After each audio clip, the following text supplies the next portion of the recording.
Donc, bonjour à toutes et à tous. Alors, avant de commencer, nous tenons à remercier les organisateurs du colloque de nous offrir l'opportunité d'échanger avec vous aujourd'hui. Alors, notre communication, elle synthétise les premiers résultats d'une recherche en cours qui vise à étudier la mise en récit, on pourrait dire, du modèle urbain résilient lyonnais et qui s'inscrit en fait dans la continuité d'un projet plus large qui portait sur la Smart City, le projet TOSC, auquel on a été associé donc avec Lyon et avec Rennes.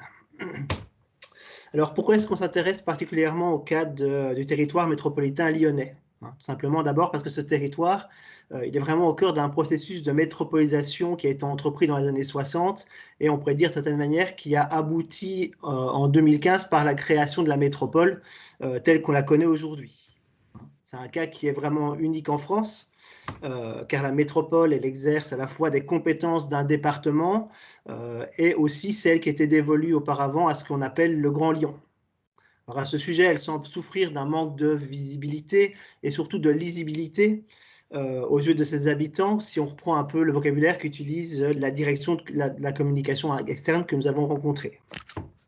Alors, dans le contexte récent qui a été marqué par le passage des élections métropolitaines au suffrage universel direct, mais aussi par l'arrivée d'une nouvelle majorité, donc Europe Écologie Les Verts, donc EELV, cette problématique, en fait, elle a pris de l'ampleur car il est nécessaire aujourd'hui de construire une représentation partagée du territoire métropolitain lyonnais, mais aussi, du coup, ici, d'affirmer, on va dire, le modèle urbain qui est porté par la majorité d'aujourd'hui. Alors, ces 20 dernières années, il y a eu différents modèles urbains qui se sont succédés sur ce territoire. En effet, pour des raisons, pour des objectifs de croissance, d'internationalisation ou d'attractivité, il s'est positionné par exemple en tant que territoire créatif dès les années 2000 et puis après dans le milieu des années 2010 en tant que territoire intelligent. Alors, ces précédents modèles ont été présentés comme répondant à un contexte de crise environnementale, sociétale, industrielle, économique ou encore financière.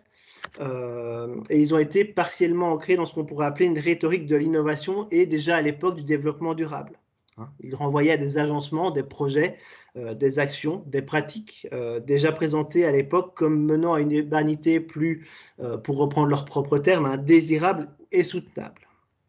Alors, les références à ces modèles, elles ont toujours légitimé et donné du sens aux actions, on va dire, stratégiques des différents acteurs impliqués dans les politiques territoriales, en les inscrivant vraiment dans une logique d'innovation urbaine.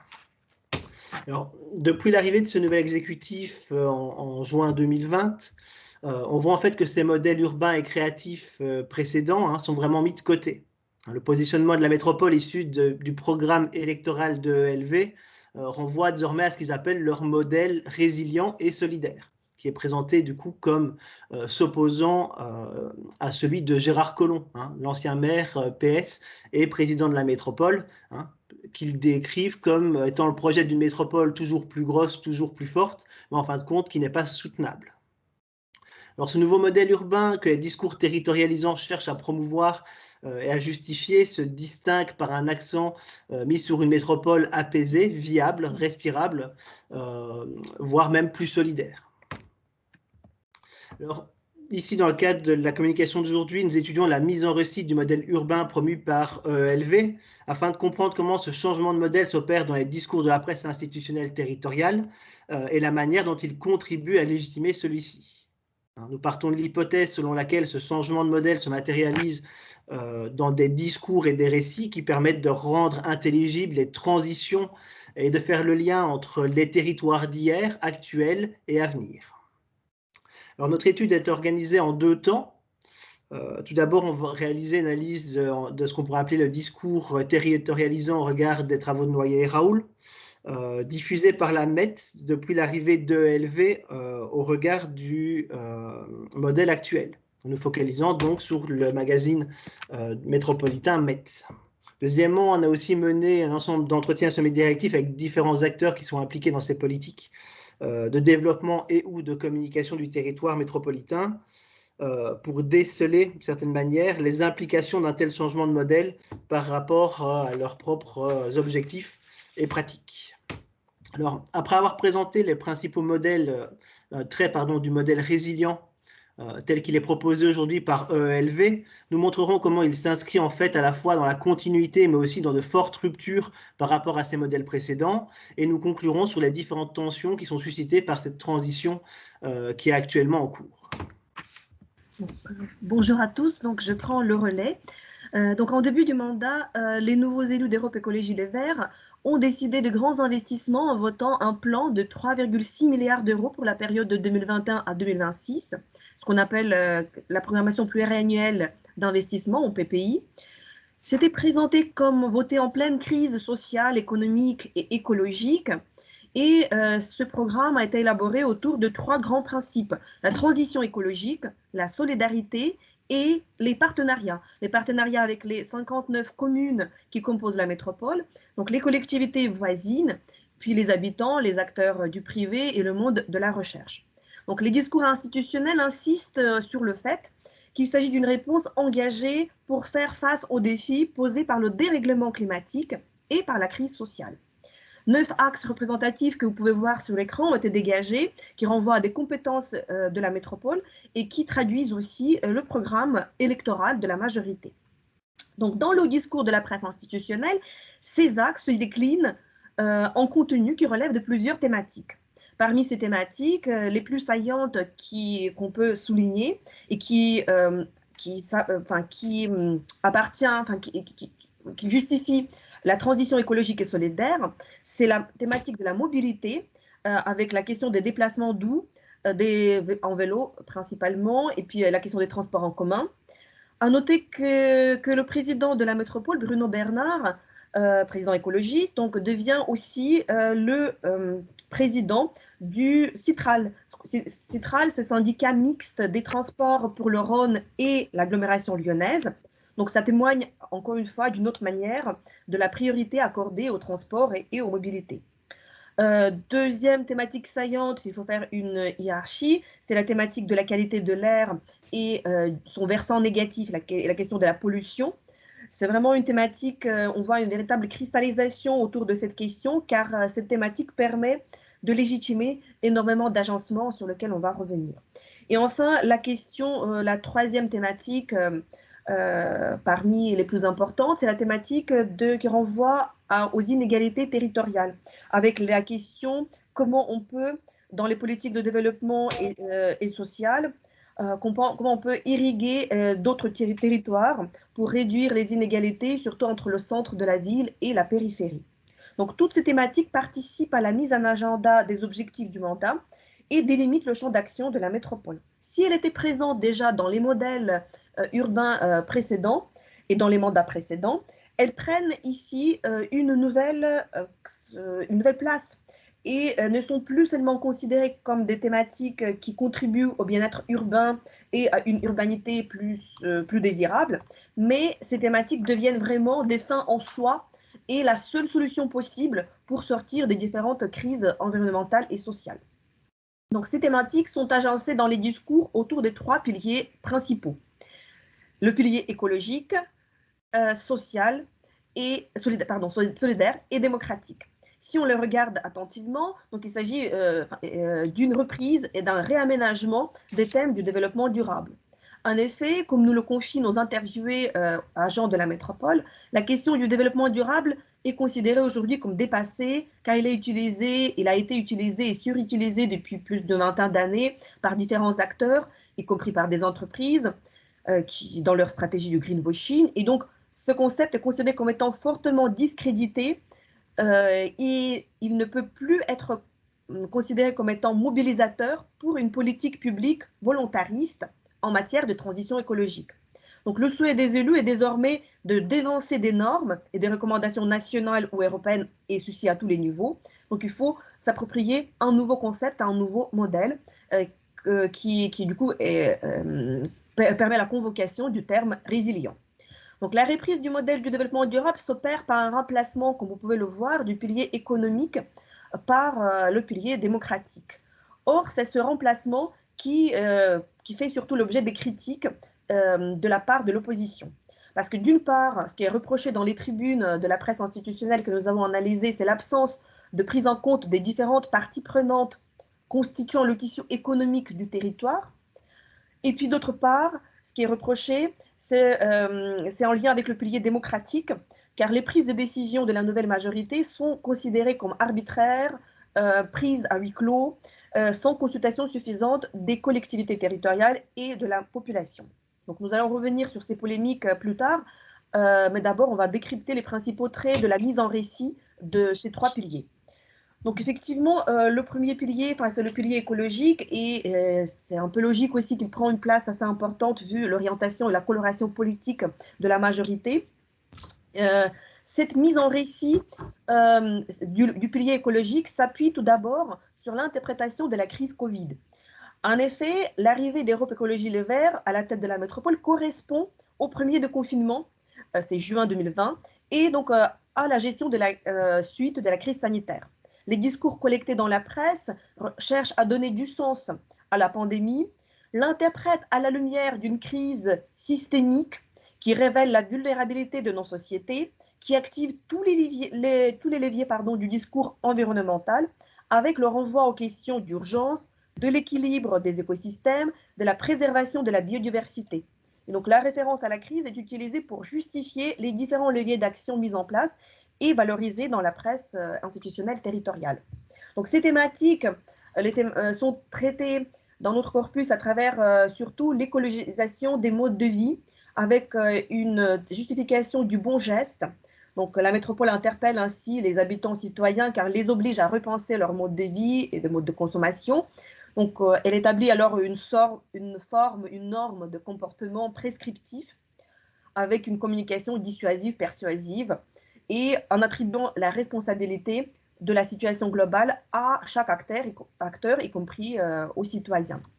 Donc, les images participent à la figuration de ce récit, enfin, la figuration de ce nouveau modèle urbain, des comportements urbains vertueux du point de vue du respect de l'environnement, avec plusieurs motifs dominants. On en a distingué 4. Les aménagements cyclables et des cyclistes, le bon geste écologique qui est incarné souvent par un enfant, et donc là, ce sont ces images-là que vous voyez sur l'écran. La question de la nature en ville avec la verdure et souvent avec un accent mis sur la verdure. Et enfin, la question de l'éco-citoyenneté avec des images ou des iconographies qui cherchent à expliquer, sensibiliser et modifier le comportement. Donc ces justifications du pilier écologique s'appuient sur les éléments qui ont été travaillés depuis déjà plusieurs années par des collègues en Infocom et dans d'autres disciplines, notamment avec le recours à la rhétorique du chiffre. La rhétorique du chiffre qui suit le schéma argumentatif classique et suivant, avec le constat déplorable comme pratique non durable. Ensuite, une alternative vertueuse avec pratique durable. Et puis, un objectif toujours chiffré de la métropole et ses bienfaits à venir pour le territoire et la planète. Donc, on peut voir ici un méta-récit au sens de Lyotard, à savoir une narration ayant une fonction légitimante.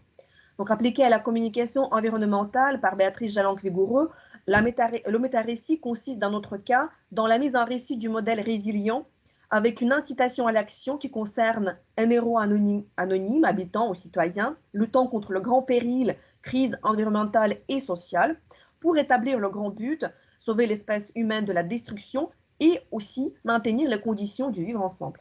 Donc ce tissage narratif prend une forme englobante qui explique, justifie, ordonne les agencements et les actions qui sont promues par la nouvelle majorité. Donc, je passe le relais à Thomas sur le levier solidaire, s'il veut bien. Ok. Alors, la mise en récit du pilier solidaire est présente, mais elle est moins appuyée que celle du pilier écologique. Elle se concentre sur quelques thématiques, l'inégalité territoriale dont a parlé Valentina, c'est-à-dire faire bénéficier les politiques métropolitaines aux périphéries, ce qui est d'une certaine manière aussi une critique, on va dire, au modèle précédent. Le logement social, la précarité, les actions en faveur de personnes vulnérables, femmes, jeunes, personnes âgées ou handicapées, ou encore d'autres actions concrètes comme par exemple des abonnements au transport en commun ou un revenu de solidarité jeune. Alors, le méta-récit de solidarité, en fait, où un héros, donc comme a dit Valentina, élu ou aussi les habitants citoyens, devraient lutter contre de grands périls, à savoir ici ceux de la précarité et de la vulnérabilité, pour atteindre un grand but, sauver la sociabilité, parfois aussi le souligne, et maintenir les conditions de vivre ensemble, et celui évoqué dans le MET, pour valoriser et justifier ce pilier. En ce qui concerne le dernier pilier, celui démocratique, il consiste en des appels à et des comptes rendus de concertation, des références à des consultations citoyennes ou encore des conseils de quartier. On constate ici une mise en scène de la parole ordinaire pour expliquer la vision de la métropole de demain par ses habitants. Une figure qui se substitue à celle de travailleurs et d'entrepreneurs, qui était vraiment centrale dans la communication, dans la stratégie en tout cas précédente. Alors ce sont divers acteurs de la ville, des associations, enseignants, collectifs d'artistes, simples citoyens, qui sont rendus identifiables via leurs noms et leurs photos, qui sont présentés comme partageant leurs idées, soigneusement évidemment choisis pour signifier leur adhésion au projet porté par EELV, donc au modèle urbain. Cette intégration de la parole des habitants légitime implicitement les choix politiques, car elle les présente comme émanant ou en tout cas étant en accord avec les attentes des habitants citoyens. Au-delà d'une légitimité électorale, nous retrouvons donc ici une légitimité communicationnelle, car le récit vernaculaire de la métropole de demain correspond forcément aux agencements qui sont promus par le récit spectaculaire. On cherche ainsi à instaurer une dialectique entre le récit spectaculaire et vernaculaire pour accompagner la promotion du modèle urbain. Enfin, ce pilier est celui qui est principalement attaqué, on pourrait dire. L'opposition souligne régulièrement les manques de transparence ou de concertation, sont vraiment des critiques récurrentes quand on analyse les tribunes. Alors ensuite, la mise en récit du modèle urbain de EELV présente certaines continuités, comme on l'a dit, mais aussi des ruptures importantes avec celles des modèles créatifs et intelligents. En ce qui concerne la mise en récit du modèle créatif, elle est axée sur 5 thématiques qui correspondent en fait aux piliers prépondérants des politiques territoriales menées au regard de ce modèle, dont elles mettent l'accent sur des agencements et sur leur justification. Le premier est celui de la concertation et de la participation, qui renvoie à 2 éléments présentés comme au cœur des politiques territoriales de l'époque, à savoir les partenariats publics-privés et la gouvernance. Or, ce sont 2 thèmes qui sont très peu mis en évidence dans la mise en récit d'aujourd'hui, en tout cas dans cette acception. Ils font alors l'objet de nombreuses critiques de la part de l'opposition, mais aussi d'autres acteurs que nous avons rencontrés. Un deuxième pilier valorisé est celui du développement et de l'attractivité, en grande partie lié à l'identité du territoire. On constate ici la quasi-disparition de ces thèmes au profit de ceux de la mobilité, on a dit de l'écologie, ou encore de la solidarité, qui marque un changement majeur une nouvelle fois des politiques territoriales, à savoir l'accent mis sur le développement centripète du territoire, les politiques créatives étant plutôt, elles, ancrées, plutôt fortement tournées vers l'attractivité au national et à l'international. La disparition de ces thèmes marque donc une autre rupture par rapport au modèle précédent. Alors ceci me permet aussi de faire un lien avec le pilier suivant, de la mise en récit, on va dire, du modèle créatif, le principe selon lequel la culture et la créativité entendues au sens large seraient les principales sources de valeur, d'innovation et d'appel des investissements sur le territoire. On voit que ce sont encore des thèmes qui sont euphémisés actuellement, le seul abordé, bien que très peu, étant celui de l'expérimentation, qui prend toujours ici une couleur, on va dire, écologique, environnementale. La centralité accordée aux technologies de l'information et de la communication numérique est aussi mise de côté. Elles sont presque absentes de la mise en récit actuelle du territoire, alors que la mise en récit relative au modèle créatif ou encore à la ville intelligente reposait en grande partie sur ces technologies, et dans le cadre du territoire créatif, à travers plutôt l'accent mis sur les usages et l'intermédiation numérique. Le dernier pilier valorisé est celui de la volonté de développer le territoire de demain. C'est une justification des politiques qui est mise en place, qui reste stable en fait dans le temps, dans les différentes mises en récit de l'ensemble des modèles territoriaux qui ont été portés sur le territoire lyonnais, malgré quelques ruptures en ce qui concerne plutôt l'acception alors de ce que doit être ce territoire de demain. Et on voit au caractère idéologique d'une certaine manière de ces modèles territoriaux, les politiques mises en place étant justifiées par la description d'un potentiel à atteindre et vers lequel sont alors tournées les différentes politiques mises en place. Ce qui est intéressant quand on regarde l'évolution créative, intelligent et résilient, c'est que le pilier central du territoire intelligent, c'était la mobilité. Donc aujourd'hui, l'idée du territoire intelligent est abandonnée, mais le levier durable et résilient, qui devient le pilier central, s'appuie sur toujours sur la question de la mobilité. La mobilité, elle est investie d'une autre manière, non pas à travers des technologies numériques. Elle rime moins aujourd'hui avec les applications liées à la mobilité qui devaient permettre d'éviter les embouteillages, fluidifier les circulations urbaines. Aujourd'hui, la mobilité renvoie au transport en commun, au déplacement doux, à l'aménagement des pistes, voire des voies cyclables, à la réduction de la place de la voiture dans l'urbain. Donc, le numérique, l'honneur de la guerre de la ville intelligente, disparaît des discours territorialisants.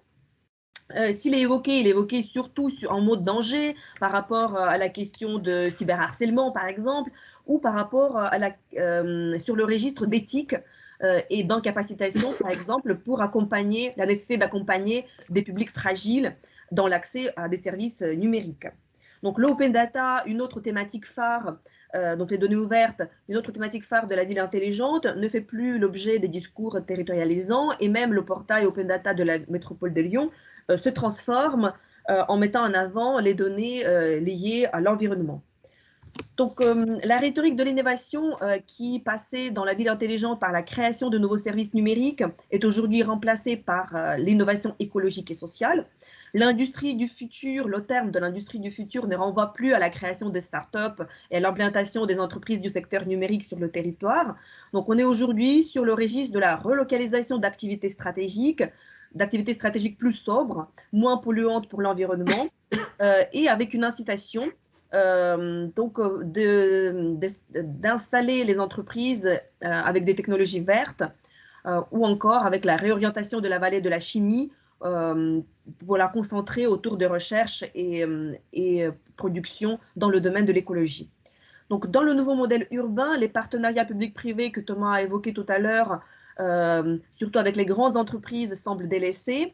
Il s'agit d'affirmer surtout le pouvoir du public dans les domaines stratégiques, comme l'illustre par exemple le projet d'une régie publique d'eau qui sera effective de 2023 et donc qui met à l'écart Veolia qui assurait jusque-là la gestion d'eau de la métropole.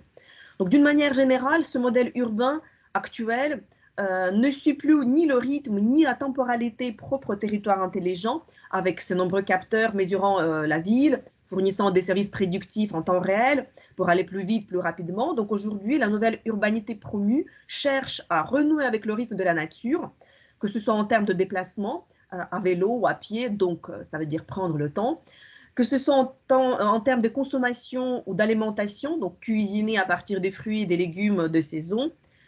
Ce modèle cherche à se recentrer sur le local avec les circuits courts, économie de proximité, afin de créer un système qui pourrait satisfaire les besoins d'un territoire. Cela renvoie effectivement à des éléments de définition de la ville résiliente qu'on trouve aujourd'hui dans la littérature. Les ruptures avec les modèles urbains précédents se matérialisent dans les discours aussi autour des projets urbains qui ont été lancés lors des mandatures précédentes et qui sont aujourd'hui en cours. Donc l'opposition critique d'ailleurs souvent la nouvelle majorité en disant que la nouvelle majorité n'a pas de projet. Ils ont des projets, mais c'est la notion de projet qui n'est plus la même. Au lieu de projets vitrines qui ont caractérisé la mandature précédente et qui concernaient des grands équipements urbains, on passe aujourd'hui à l'échelle des projets plus diffus, avec par exemple la mise en place des pistes cyclables, d'incitation à composter. Donc lorsque des grands projets d'antan persistent, comme le projet de la Part-Dieu, c'est principalement donc, à travers des projets de réhabilitation de certains quartiers, donc on ne manque pas de souligner la réorientation de ces projets. Les grands projets d'aménagement et de réhabilitation tendent donc à être éphémisés et à s'effacer au profit d'initiatives de plus petite ampleur qui visent un équilibre de territoire au niveau spatial et social. L'accent est avant tout mis sur les projets à destination de la population que sur le projet à destination des grands acteurs économiques qui étaient au cœur des modèles urbains précédents. Et cela ne va pas, bien sûr, sans entraîner des tensions et des désaccords entre acteurs en présence, voire des difficultés pour certains acteurs, même à l'intérieur de la métropole, à s'adapter au nouveau modèle. Alors pour synthétiser, on peut revenir peut-être sur les ruptures entre les modèles mis en récit, que nous avons déjà soulignées, et dont découlent des tensions entre parties prenantes, comme vient de le rappeler Valentina, et sur la base desquelles s'articulent aussi les contre-discours. Pour ce qui est du MET, les tribunes sont le principal espace discursif porteur de contre-discours. Comme il est difficile de critiquer en fait le souhait de préserver la planète pour les générations futures ou lutter contre le réchauffement climatique, ces critiques alors, elles portent surtout sur la manière de présider la métropole, sur le manque de concertation et sur l'arbitrage des décisions prises. Pour le reste, ce sont surtout ces fameuses ruptures avec les modèles urbains créatifs et intelligents qui constituent actuellement des points de tension, on va dire, sur lesquels prennent appui les contre-discours. Ainsi, afin de nourrir ces critiques, il s'opère une mobilisation par l'opposition, par exemple, des agencements et justifications de ces modèles. Une partie de l'opposition souligne, par exemple, le manque de vision en termes d'attractivité, le manque d'ambition en termes d'innovation, le manque de gouvernance, de clarté au niveau de la gouvernance et de la transparence des prises de décision, qui sont vraiment des thèmes centraux dans le modèle, on va dire, créatif. Alors, autre exemple, un pilier commun des modèles territoriaux précédents est l'articulation des politiques de développement, d'aménagement et de valorisation territoriale autour de quelques grands projets, comme l'a dit Valentina. Comme nous l'avons signalé, le modèle urbain actuel, en fait, il repose davantage sur la réalisation d'actions qui sont dirigées vers des objectifs quantifiés en termes d'écologie. Oui, excusez-moi, il faudrait que vous puissiez conclure, sinon on ne pourra pas entendre les derniers intervenants. Merci. Très bien, ok. Donc un point d'appui des critiques est alors le reproche fait ici à ELV de ne pas avoir de projet sur base desquels orienter ses politiques. Alors je vais peut-être laisser Valentina conclure. Ouais, vraiment en 30 secondes. Donc et puis on pourra en discuter si vous voulez. Donc pour résumer, si l'on considère la résilience urbaine comme un horizon d'attente du nouveau modèle à Lyon, donc le récit de la transition écologique conduite aujourd'hui articule 3 temporalités. Celle d'avant avec une critique des modèles et des politiques de la majorité précédente, avec la temporalité du maintenant, donc avec la mise en place d'agencements qui visent à corriger ce qui n'est pas soutenable et résilient, et puis avec une promesse d'atteindre un potentiel résilient vers lequel les différentes actions de la métropole semblent tourner. Merci pour votre attention.